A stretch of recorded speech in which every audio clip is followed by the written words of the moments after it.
They tell me that I'm never gonna make it. They want me to do something that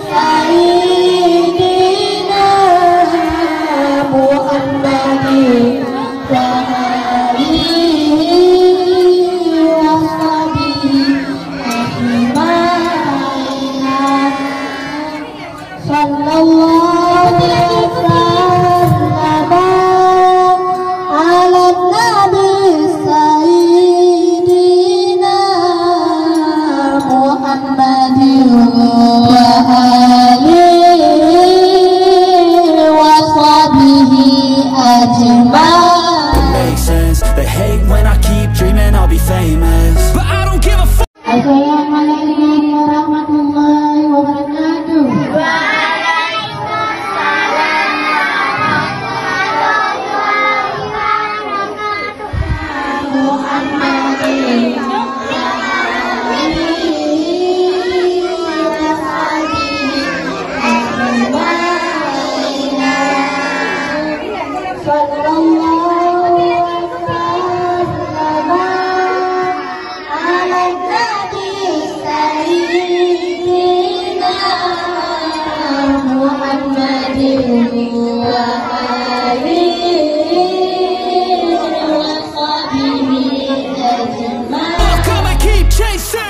I got all this potential that's deep inside of me, but they hate when you're successful cause they try to be. They sit there being judgmental because you're trying things, and they just want you to settle and do the right thing. So get a good job, don't slack off. Wake up every morning, make a good impression on your boss.